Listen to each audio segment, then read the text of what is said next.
ഇതിന്റെ എങ്ങനെയാണ് ഇതിന്റെ പ്രവർത്തനം?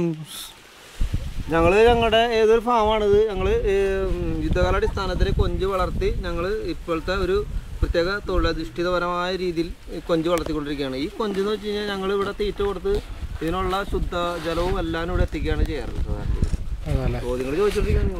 ഇതിന് ശരിക്കും എത്ര ഇതുണ്ട് ഒരു ആസ്തി പവർ?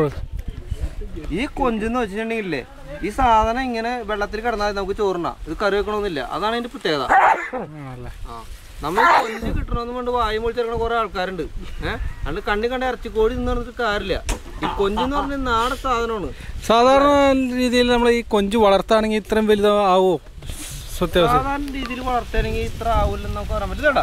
ഈ സാധനം വേണ്ട, ഇതാണ് കൊഞ്ചിന്റെ മുട്ട എന്ന് പറഞ്ഞ സാധനമാണ്. ഈ സാധനം പലിഞ്ഞീൻ.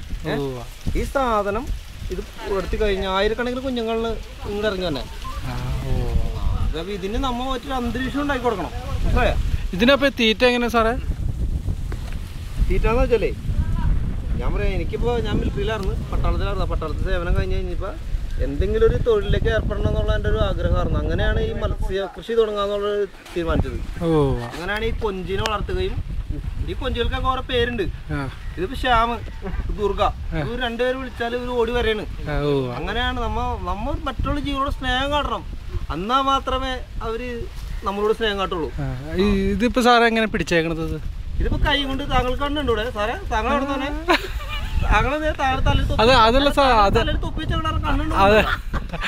അതല്ല സാറേ ഇത് വെള്ളത്തിൽ നിന്ന് പിടിക്കുന്ന കേസാണ് ഞാൻ ചോദിച്ചത്. വെള്ളത്തിൽ നിന്ന് പിടിക്കാതെ ഓയിൽ നിന്ന് ജീവിക്കുന്നത്. അത് എങ്ങനെ പിടിക്കാൻ പറ്റും? പിടിക്കുന്നത് നമ്മുടെ രണ്ട് കൈകളുണ്ടല്ലോ, ഈ കൈകളിൽ ഇങ്ങനെ ഒരു വല പോലെ ആക്കാം. അങ്ങനെ ഒരു ദുർഗ എന്നുകൊണ്ട് വിളിക്കാം, ശ്യാം എന്നുകൊണ്ട് വിളിക്കുമ്പോ ഇവര് വരും. അന്ന് മാസ്റ്റർ ചെയ്ത് കാണിച്ചു തരുമോ? അങ്ങനെ പിടിച്ച് നോക്കോട്ടാ. ഈ വെള്ളത്തിലല്ല, ആ വെള്ളത്തില.